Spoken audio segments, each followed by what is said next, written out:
Welcome to Intelligence Squared. I'm your host, Adam McCauley. Today, I'm honored to be speaking with Samuel Moyn. Samuel Moyn is the Chancellor Kent Professor of Law and History at Yale University and the author of a number of books on the history of ideas and politics. These titles include The Last Utopia, Human Rights in History, and Not Enough, Human Rights in an Unequal World. Today, we have the unique opportunity to bring his latest or most recent book, Liberalism Against Itself, into conversation alongside the latest inflection point in American politics, the return of President Donald Trump. At the heart of Moyn's recent work is a deft and devastating act of critical reflection, a kind of philosophical due diligence about the very character of liberalism. Moyn trains his attention on key intellectuals in the 20th century and works to unpack how their efforts to shore up liberalism's defenses against Cold War enemies ultimately hollowed out the revolutionary and potentially hope-inspiring nature of the wider liberal project. To be clear, Moyn doesn't assert that liberalism is dead. Instead, he highlights how its slow and steady decline has been the result of self-inflicted wounds, and that work for its restoration demands imagining a liberalism attentive to its wider history and born anew to address the challenges of today. It is my pleasure to welcome Sam Moyn to Intelligence Squared. So Sam, I wonder if I could take you or us back to the start. Your scholarship has delved deeply and engaged thoroughly with liberal philosophical thought across time, but where did the motivation and spark of insight for this book come from? Well, it came from the first election of Donald Trump, which blindsided liberals and not just American liberals. Financial Times journalist Edward Luce, immediately published a book in response to the Brexit vote and Trump's election called The End of Western Liberalism. And American Patrick Deneen wrote a notorious book called Why Liberalism Failed, as if it were, clear and definitive that it had done so. And so a big referendum on something called liberalism broke out as a kind of, diagnosis of how Trump became possible. And it's really in response to that debate that I wrote this book. So can you sketch perhaps the thesis or the general argument of the book for our readers? Maybe outline how you see the fuller liberal philosophy, early 20th century, and then what happened next, and maybe some of the reasons that those changes occurred. Yeah, you put it well. It's an attempt to kind of thread the needle, because what you got in that debate after Trump's election was excoriation of liberalism on one side and extenuation on the other.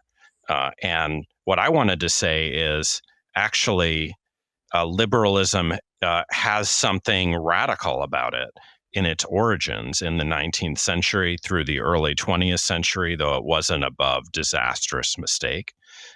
And then something bad happened. And liberalism is kind of reaping what it sowed in the middle of the 20th century by turning to a much more libertarian stance, especially on economics, but that's not its only problem. And so what I do in the book is look at how this catalytic transformation happened to liberal thought in the middle of the 20th century. So-called Cold War liberalism arose. And I try to suggest that it's at least partly responsible for the woes of liberalism today. But we could go back and get some of the stuff that was prematurely abandoned, and would have to, correct all the chapters of the liberal past to make it viable now. Yeah, especially here as we sort of stand on the precipice of a new American administration, peering uncertainly and perhaps increasingly anxiously into the future. Many of us are in search of strategies to navigate a politics that seems to be emptied of moral and ethical substance, narrowed maybe in scope, and pretty short on ambition. And it's tempting to draw, I think, perhaps as you have, and the book certainly does in the background, the causal arrow between this Cold War period and perhaps the defenses that liberals within the tent, as it were, tried to erect, and contemporary American politics. But it's also, I think, quite let's call it difficult, if not complex, to really compare modern, let's call it democratic politics in the United States to whatever this idea or vision of liberalism might be. And I wonder if you could just speak a little bit to how you see the comparison between these two spaces. What about democracy as we understand it, maybe at present, mirrors and matches that bigger project? And where is it deficient, perhaps, given the breadth we could see? So, you know, it's best to begin with, you know, when liberalism originated and what it stood for. What I try to say in the book is that what many of us learned in school or university, that liberalism dates back centuries, John Locke was one of its founders, doesn't really persuade most historians anymore. And we should look at those who first coined the term liberalism in the early 19th century. And what they had to offer is, let's say, the first emancipatory plan for modernity to make everyone free and equal, able to chart their own lives as they see fit. Now, actually, those founders were not big fans of democracy because they thought, well, how could you, you know, do a good enough job voting, let alone planning your life, unless you were educated and equipped to do so. Nowadays, all liberals are Democrats. That took a huge amount of struggle. But when we look more closely at liberalism, and this is not just in the United States, actually, tons of power is transferred to elites. And that's true if you look at the moribund legislature, or if you look at, you know, the ruling classes in places like central banks and Supreme Courts.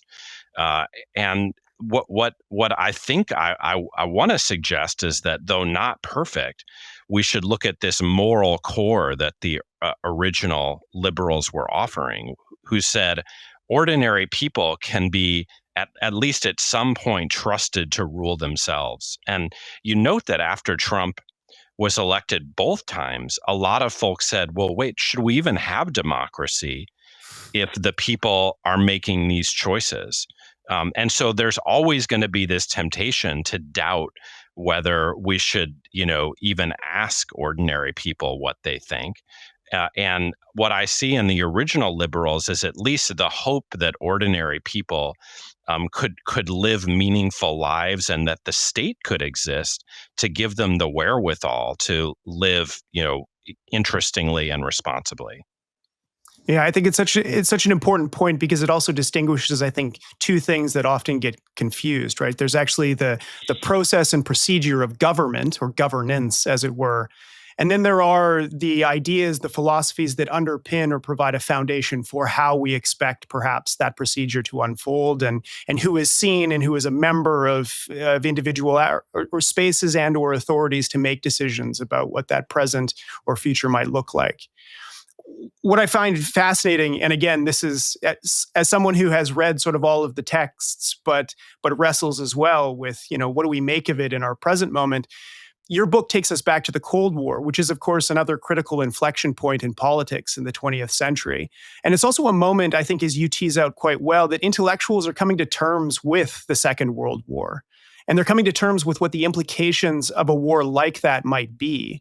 And in response to this mounting fear of the state, right? Actually, the mounting fear of government, perhaps a capital G sense, someone like Isaiah Berlin introduces and advocates for something like negative freedom, right? A conception that emphasized freedom from the state instead of freedom for anything specific, perhaps.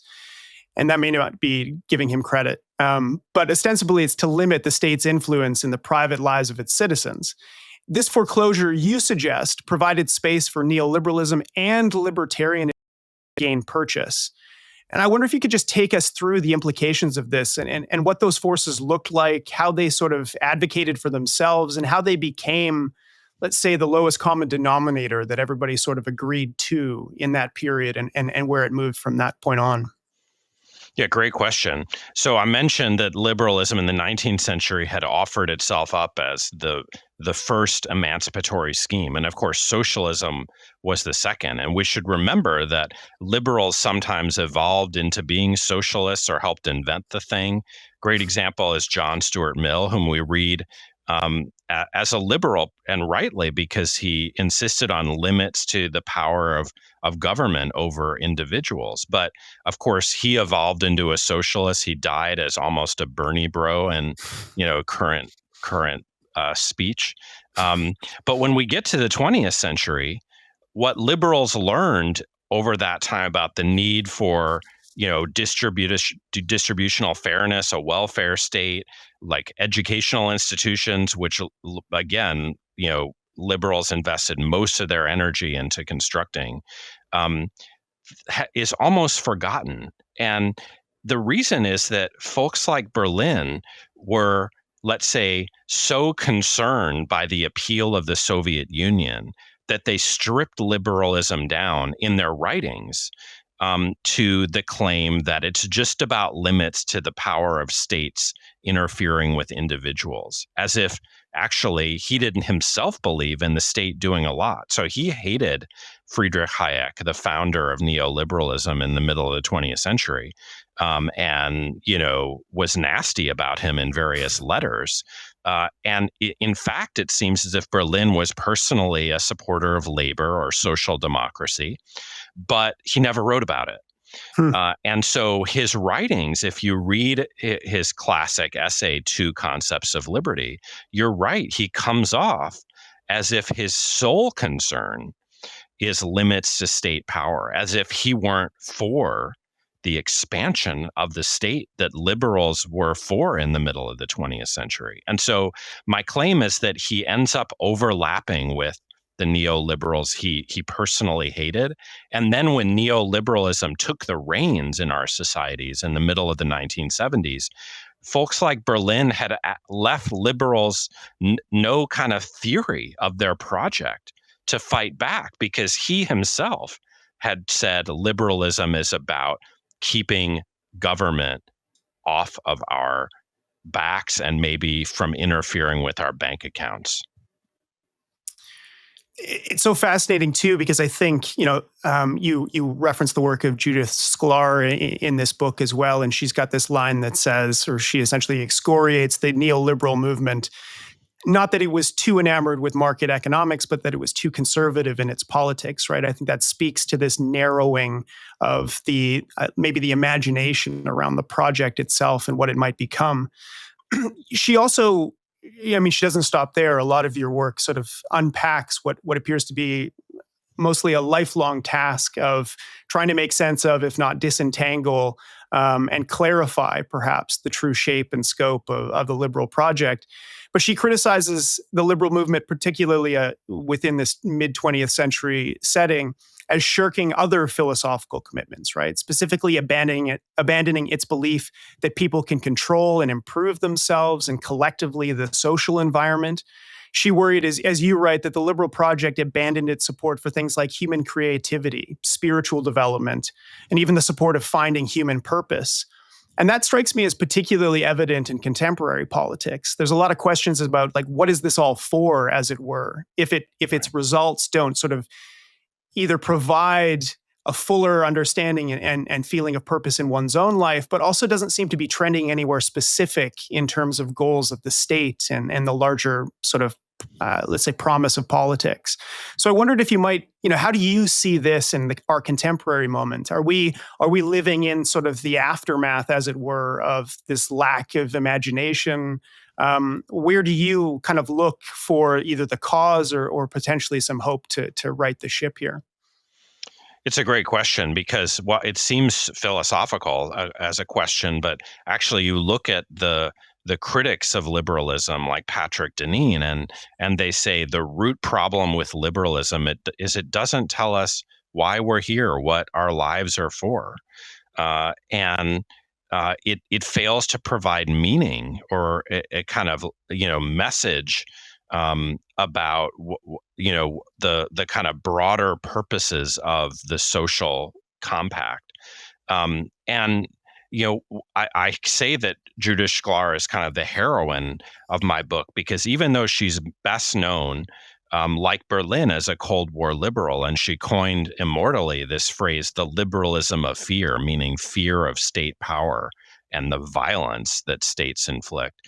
When she was young, she was actually a critic of the invention of Cold War liberalism, including by Berlin, who was actually a teacher of hers. And she says a lot of stuff that I think is really useful. One is that she says that neoliberals, though they seem just one sect within the liberals of the middle of the 20th century, kind of define the whole transformation because they're so pessimistic and they're so suspicious of state power.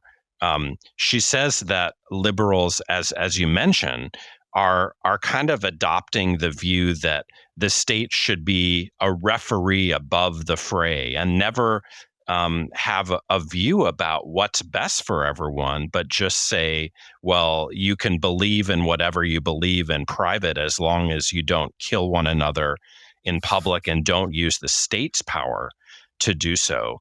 And kind of neglected how 19th century liberals like Mill believe that individuality is the kind of emancipatory purpose of our liberals had been the first to offer and make credible and appealing. And so when you look at today, it's not just when it comes to economic unfairness that figures like Mill are, I think, more relevant to us than figures like Berlin.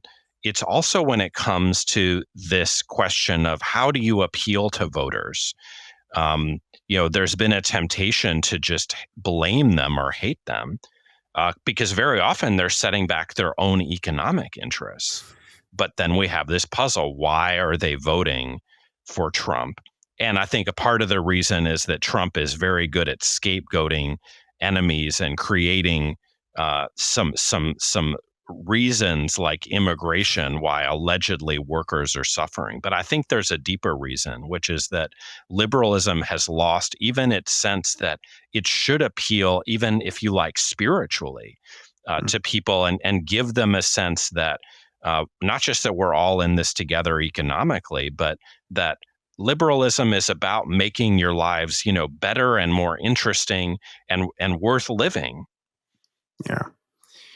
I think it's fascinating. And also the cast of characters that you pull together in this book, I think is quite telling. And I'm going to take let's call this a slight pivot, as it were, into maybe the intersection of culture and politics for a moment. Sure. But you have this interesting line of inquiry in the book that connects the work and consequence of Sigmund Freud with a kind of political stoicism that flourished among some liberals. And you write that the canonization of Freud forces us to consider sort of exacting self-management as the essential liberal commitment of the period. And if you fast forward to our present moment, there is a surging public interest in Stoicism. It has a strong sort of cultural and self-improvement bent, but it does appear to be on the rise. But I often wonder whether this cultural Stoicism belays a perverse philosophy of resilience, a form of self-moderation adopted by individuals who feel politics don't serve their deeper purposes, but which also fails to prompt action in service of meaningful reforms. And I wonder if you could just talk about this balance in our present moment, where, if not apathy, a kind of disenchantment with political participation might stand as a limit to action and reform. That's an amazing question. So this figures in the book as as part of the last chapter, where I basically try to argue that liberals gave up hope, and it's not like they gave in to despair, but they said liberalism should be about the avoiding enthusiasm. And that's why there's a connection to not just Sigmund Freud, but Stoicism, this ancient philosophy that our goal should be freedom from disturbance.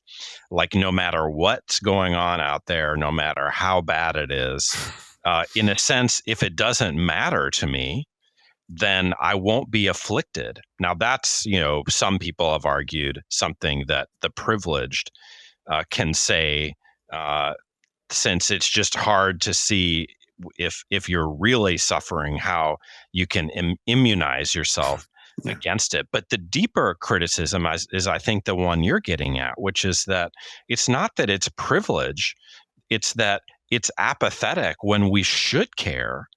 Our lives are completely bound up with what happens in the world, and we're hostage to our time and our place and everything good and ill that happens. And that's why we have a stake in it. And this Stoic approach of saying, well, just disclaim, interest in a sense, as if you have no stake, is just false to our experience.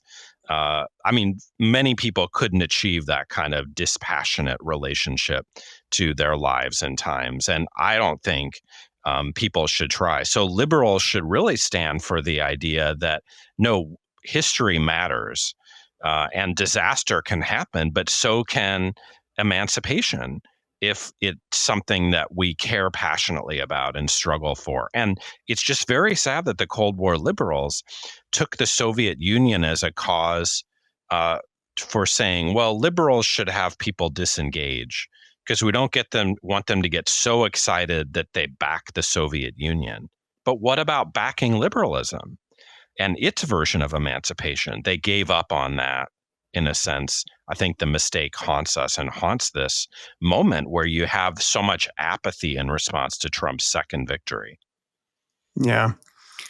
I think too, back to the 1970s, which sort of takes us right into the sort of the Cold War era itself. And I wasn't necessarily going to ask this question, but now that we're here, I kind of want to unpack it a little bit because it's mentioned in the background. The way in which I see the evolution of perhaps the major debate in liberalism, or what a form of liberalism could or should be, really comes down to a question between John Rawls and Robert Nozick, right? There's this fundamental tension, and I think reified in different ways in our present moment by, let's call them the Silicon Valley crowd, who perhaps very much buy into a Nozick style understanding of what let's call it the structure, the infrastructure of politics ought to provide you. But I wonder, for the listeners and for my edification too, if you're comfortable, just to tease out what these two pictures look like, because it may not be the only story in the game here, but it's certainly the one that we can find perhaps the biggest delta or gap between, for instance. Yeah, so you're referring to a kind of mid-Cold War debate that arose among these two Harvard philosophers, John Rawls and Robert Nozick. And as I would interpret it in light of my book, in a sense, that's a bit of a kind of belated debate. Rawls stands up for the welfare state. He inherits a lot from Cold War liberalism, but where he differs is that, unlike Berlin, he gives a very elaborate argument for redistributive politics. And yet, class has haunted our societies more since his book was published. It's like, his principles of fairness were better honored before he wrote than ever since he published. So he, in a sense, he provides the swan song of the welfare state. Nozick, his colleague, stands up for Hayek's theories in a more abstract way, but in a way that economically has won out, where the effective tax rate, especially on the wealthy, has crashed. People really do think that if they're privileged, they should be left alone, no matter the consequences for everyone else. And so, in a way, Nozick, who wasn't regarded as having won the debate philosophically, in a sense, has won it politically. And I think we're seeing that resolution is disastrous in a kind of slow, like a slow sense. It wasn't visible at first, and Ronald Reagan was elected by a majority, and yet the very people who are now voting for Trump have been hurt badly by Nozick's neoliberalism. And so my own view, like much of the left, is that liberals, if they want to be credible, need to break with that their own adoption of that outlook, a very libertarian neoliberal outlook, and return to something emancipatory and redistributive. And finally, in a sense, let Rawls's theory reign in politics the way it never has.